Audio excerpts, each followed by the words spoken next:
कि इस देश में पहला प्रधानमंत्री शायद नरेंद्र मोदी जी हैं जिन्होंने झूठ बोलने की गारंटी का रिकॉर्ड बना दिया। इतनी ऐसी इन्वेस्टमेंट है जो उनकी सरकार आने के बाद आज चालू हो गई है, तो बताएं। ये एमओयू साइन करना तो गुजरात मॉडल पुराना है। झूठ की इसीलिए गारंटी का नाम नरेंद्र मोदी सरकार है। आपने देखा बीजेपी ऑफिस ज्वाइन करने के बाद किसी पर ईडी गई हो? पहले वकील के पास जाता था ना आदमी जी। वकीलों का भी काम धंधा खार गई। वो कह रहे जी राम मंदिर से हमने लोगों की जो भावना थी 500 साल पुरानी वो भी हमने पूरी की है। राम उनके क्या किया था? एक काम बताएंगे। वो कहते हमने मंदिर बनवाया। उन्होंने कहाँ से बनाया? कोई चंदा दिया? इस देश के हर व्यक्ति ने चंदा दिया है। उन्होंने कैसे बनवाया? कोर्ट ने बनवाया, कोर्ट के डिसीजन से बनाया। नरेंद्र मोदी की सरकार ने क्या किया? के चैलेंज करता हूं आपके, उसमें एक पैसा भी 2 नंबर का हो तो मैं राजनीति छोड़ दूं। अब की बात गरीब मजदूर किसानों की सरकार। कौन सी? कांग्रेस और इंडिया गठबंधन। ਲੋਕਸਭਾ ਚੁਣਾਵ ਸਿਰ ਤੇ ਨੇ ਤੇ ਇਸ ਨੂੰ ਲੈ ਕੇ ਰਾਜਨੀਤਿਕ ਸਰਗਰਮੀਆਂ ਪੂਰੇ ਦੇਸ਼ ਦੇ ਵਿੱਚ ਵੱਧ ਗਈਆਂ ਨੇ, ਜਿੱਥੇ ਕਿ ਭਾਜਪਾ ਆਪਣੇ 10 ਸਾਲਾਂ ਨੂੰ ਸੁਸ਼ਾਸਨ ਦੱਸ ਰਹੀ ਹੈ ਤੇ ਦੂਸਰੇ ਪਾਸੇ ਕਾਂਗਰਸ ਜਿਹੜਾ ਹੈ ਇਸ ਦੇ ਬਾਰੇ ਇਸ ਦਾ ਵਿਰੋਧ ਵੀ ਕਰ ਰਹੀ ਹੈ। ਤਾਂ ਪਿਛਲੇ 10 ਸਾਲ ਦੇ ਕਾਰਜਕਾਲ ਦੇ ਉੱਤੇ ਅੱਜ ਅਸੀਂ ਚਰਚਾ ਕਰਾਂਗੇ। ਕਾਂਗਰਸ ਦੇ ਨੈਸ਼ਨਲ ਸਪੋਕਸਪਰਸਨ ਇਸ ਵੇਲੇ ਸਾਡੇ ਨਾਲ ਮੌਜੂਦ ਨੇ। ਅਸੀਂ ਉਹਨਾਂ ਨਾਲ ਗੱਲਬਾਤ ਕਰਾਂਗੇ ਕਿ ਆਖਿਰਕਾਰ ਕਿਸ ਤਰ੍ਹਾਂ ਉਹ ਸਮਝਦੇ ਨੇ, ਆਖਿਰਕਾਰ ਕੀ ਐਸੀਆਂ ਪੱਤੀਆਂ ਨੇ ਜਿਹਦੇ ਤੇ ਉਹ अपना एक पक्ष रखना चाहते हैं। सबसे पहले सर, कांग्रेस के लिए एक बहुत बड़ी एक कहे जो चैलेंज है, भाजपा ने साफ कहा कि इस बार गारंटियों की सरकार है और हमने गारंटी दी है जो 10 साल में काम पूरे हुए हैं वो अब आगे भी होंगे। देखो, इसी शब्द से मुझे झूठ नजर आती है जी कि इस देश में पहला प्रधानमंत्री शायद नरेंद्र मोदी जी हैं जिन्होंने झूठ बोलने की गारंटी का रिकॉर्ड बना दिया है। चुनाव जीतने से पहले 15 लाख किसी के भी खाते में आए हों, वो भी गारंटी थी ना जी। किसी के भी खाते में एक चवन्नी नहीं आई तो गारंटी कहाँ गई जी? उन्होंने कहा जी हमने धारा 370 की भी बात की थी। गारंटी जो बोली थी मैंने, आपने गारंटी कही थी, वो गारंटी चुर सरकार बोल रही है चुर। फिर उन्होंने गारंटियां, नौजवान बैठे हैं हर साल 2 लाख जी, 2 करोड़ या और कम बत्ती ज्यादा करनी हो तो मुझे बताओ। 2 करोड़ का उन्होंने वादा किया। 2000 से लेके किसी स्टेट में अगर 2000 से ज्यादा भी नौकरी नहीं, स्टेट वाइज बांटो तो जी। उन्होंने कहा कि 50-30 लाख से ज्यादा नौकरियां इस देश में लग सकती हैं सरकारी, इस समय हालात ही हैं जी। पर तो सर 30 लाख तो लगने नहीं दी, 2 करोड़ की गारंटी। पर कारण क्या है कि कांग्रेस बैकफुट पे? गारंटी मैंने गारंटी वो सरकार बोल रही है, तो फिर अगर कारण क्या, अगर इतनी गारंटी अगर पूरी नहीं हुई तो ग्राफ कैसे बढ़ गया देश में? अगर विधानसभा चुनाव की बात की जाए, अभी 5 स्टेट में इलेक्शन हुआ, राजस्थान में आपने कई बार देखा होगा कि ये जो ब्याज पे पैसा उठाते हैं वो कहते हैं डबल हो जाएंगे गारंटी। तो इन लोगों ने देश के साथ बेवकूफ बनाने के लिए कुछ लोग आते हैं आपको कि यहाँ इन्वेस्ट कर लो, गारंटीड आपको रिटर्न होगा। पर वो कहते हैं डबल इंजन की सरकार जहाँ जहाँ पर है वहाँ पर बहुत तरक्की हुई है। वो मणिपुर में किसकी सरकार है? इनके साथ है ना। डबल इंजन की सरकार में जल रहा है मणिपुर या नहीं जल रहा है? तरक्की हुई है क्या? वो कहते हैं यूपी एक मॉडल स्टेट बन गई है आज इस देश के लिए। किस चीज़ में? यूपी कहते हैं आज इन्वेस्टमेंट के अगर बात की जाए तो सबसे बड़ा इन्वेस्टमेंट का जो स्टेट है वो इस समय उत्तर प्रदेश नजर आ रहा है। कितनी ऐसी इन्वेस्टमेंट है जो उनकी सरकार आने के बाद आज चालू हो गई है, तो बताएं। ये एमओयू साइन करना तो गुजरात मॉडल पुराना है। हर साल एमओयू साइन करना तो गुजरात मॉडल है ये। पर वो कह रहे हैं कि घेवर जैसे एक बड़े बड़े जो एयरपोर्ट्स हैं वो वहाँ पर सरकार में आया था क्या? वो ये क्लेम कर रहे हैं। कब जेवर एयरपोर्ट की बात चालू हुई थी? झूठ की इसीलिए गारंटी का नाम नरेंद्र मोदी सरकार है कि इसमें आपको कुछ मिले ना मिले, झूठ की गारंटी जरूर मिलेगी। ये नरेंद्र मोदी। पर जनता कैसे प्रभावित हो जाती है? अगर 5 विधानसभा चुनाव की बात की जाए, राजस्थान में कांग्रेस एक बहुत स्ट्रॉन्ग मानी जा रही थी, लेकिन एंड पे आके राजस्थान में भी कांग्रेस की सरकार नहीं रही, तो ये इसको कैसे देखते हैं? देखिए, चुनाव बात गारंटी की हो रही थी, जी। तो भ्रमित होते हैं या नहीं होते जब झूठे वादे करे जाते हैं? आपने कहा ना, कांग्रेस के अंदर कभी भी झूठ बोलने की आदत नहीं रही। हम वही वादा करते हैं जो हम पूरा कर सकते हैं। हिमाचल में ओपीएस का वादा किया, पूरा किया या नहीं किया? कर्नाटक में हमने जो वादे किए वो पूरे करे या नहीं करे?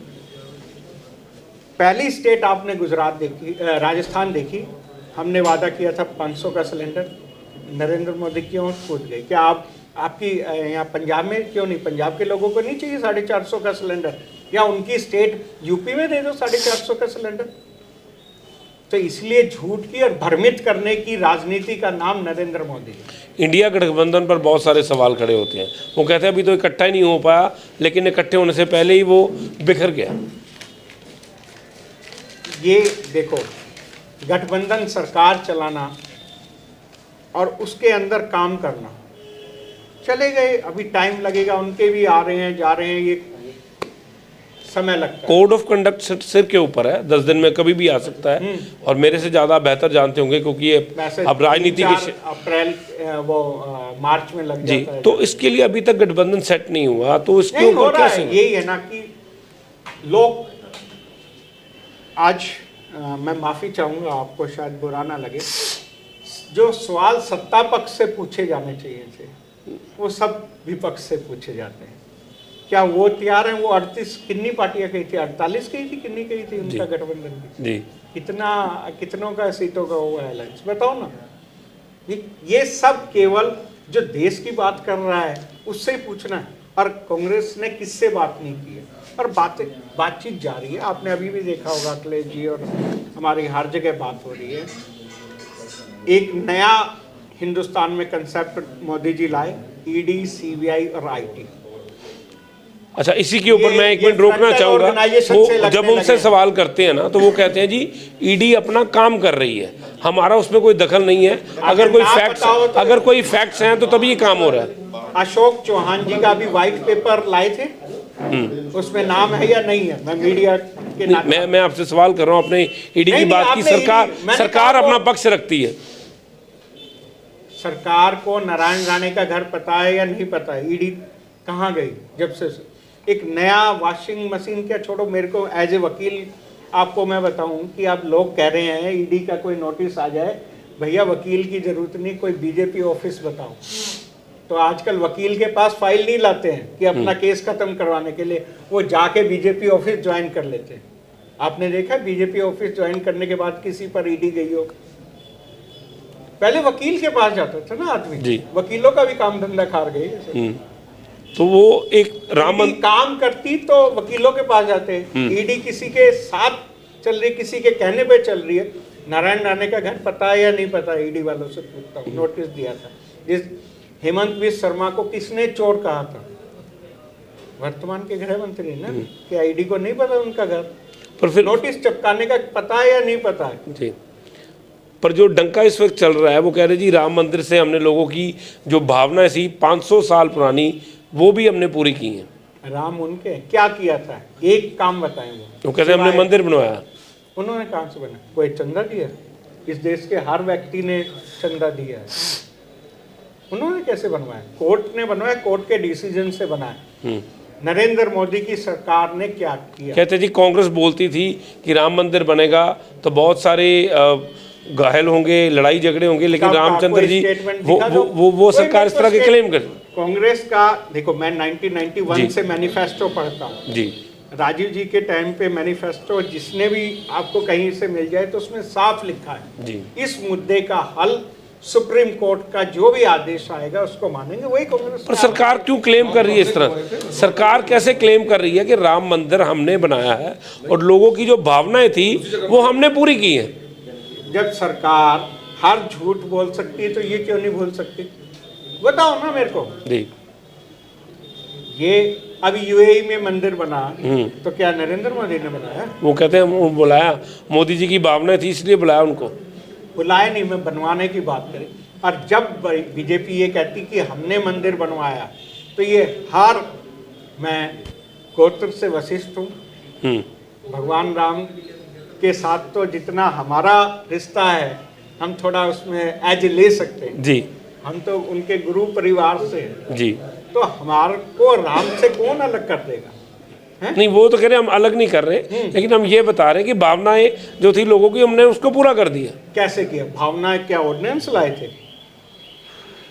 कैसे किया बता तो दे मोदी वो कहते हमने मंदिर बना दिया, बात खत्म। यार कोर्ट ने मंदिर बनाया, आप कैसे कह सकते हो आप आपने मंदिर बनाया? धारा कोर्ट का डिसीजन आया और उससे फैसला हुआ। धारा 370 की बात करते हैं, कहते जी वो जो एक ऐसा काम था जिसकी कोई सोच भी नहीं सकता था, भाजपा ने उसको पूरा कर दिया। धारा 370 पे हम पहले भी जो पार्टी का स्टैंड है उसी पर हूँ। अगर आप ये मानते हैं कि एब्रोगेशन जो तरीका है, सतपाल मलिक जी से पूछ लें, आप लोगों ने उनके सुने कि कैसे क्या हुआ? मैंने इंटरव्यू भी किया था उनका। तो हमें कोई वो थोड़ी है, देश के कॉन्स्टिट्यूशनल रेमेडीज में जो भी अवेलेबल है हम उसको मानते। कॉर्पोरेट सेक्टर बहुत ग्रो हुआ है इस राज्य में। अभी मैं सुप्रीम कोर्ट को धन्यवाद देना चाहता हूँ कि वो जो कॉर्पोरेट सेक्टर का इलेक्ट्रल बॉन्ड जल्दी डिस्प्ले कर दे तो इस देश में सबको पता लग जाएगा कि किस दिन को किसने इलेक्ट्रल बॉन्ड लिए और उसको क्या फायदा। पर खाते तो आपके फ्रीज हो गए हैं।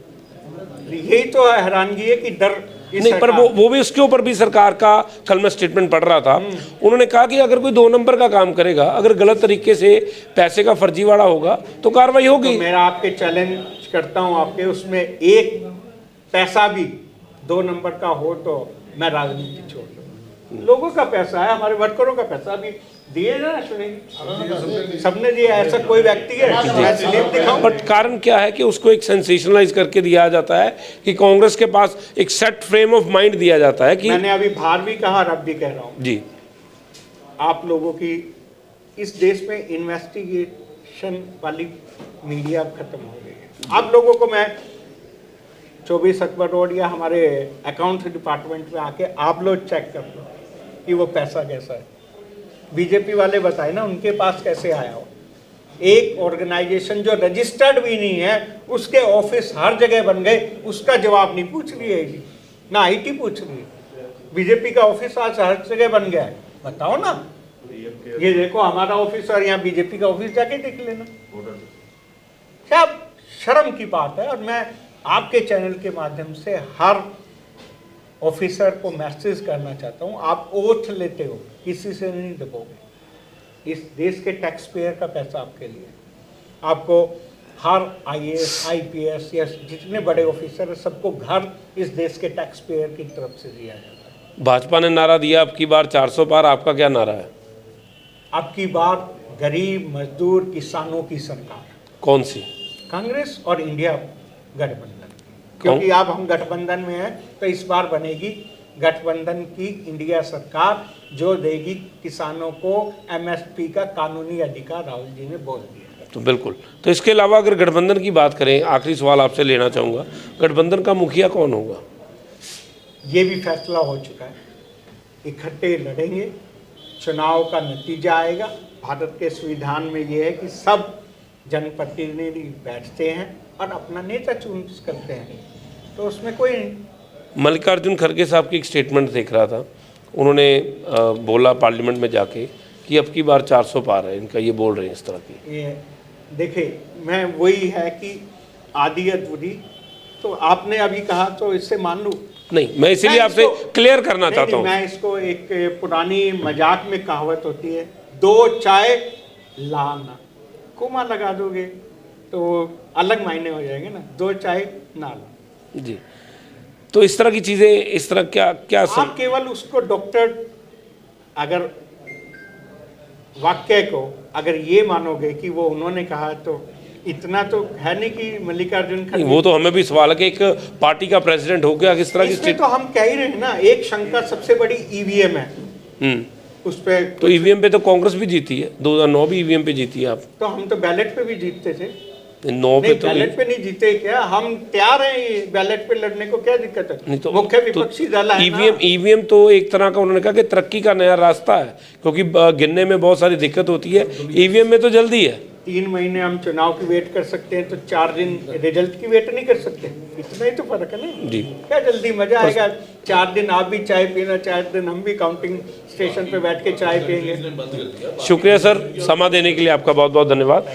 तो ਇਹ ਸਨ ਨੈਸ਼ਨਲ ਸਪੋਕਸਪਰਸਨ ਜਿਨ੍ਹਾਂ ਨਾਲ ਅੱਜ ਅਸੀਂ ਵਿਸਤਾਰਪੂਰਵਕ ਚਰਚਾ ਕੀਤੀ ਹੈ ਤੇ ਆਖਿਰਕਾਰ ਜਿਸ ਤਰੀਕੇ ਦੇ ਨਾਲ ਭਾਜਪਾ ਕਹਿ ਰਹੀ ਹੈ ਕਿ ਆਖਿਰਕਾਰ ਕੀ ਚੱਕਰ ਹੈ, ਉਸ ਦੇ ਵਿੱਚ ਜਿਹੜੇ ਦਾਅਵੇ ਨੇ ਉਹ ਕੀ ਨੇ ਔਰ ਕਾਂਗਰਸ ਕਿਸ ਤਰੀਕੇ ਦੇ ਨਾਲ ਇਸ ਦਾ ਮੁਕਾਬਲਾ ਕਰੇਗੀ, ਉਸ ਦਾ ਜਿਹੜਾ ਹੈ ਅੱਜ ਇੱਕ ਜਵਾਬ ਦਿੰਦੇ ਨਜ਼ਰ ਆਏ ਨੇ। ਕੈਮਰਾਮੈਨ ਅਰਸ਼ ਦੇ ਨਾਲ ਸੁਮਿਤ ਖੰਨਾ, ਗ੍ਰੇਟ ਪੰਜਾਬ ਟੀਵੀ, ਅੰਮ੍ਰਿਤਸਰ।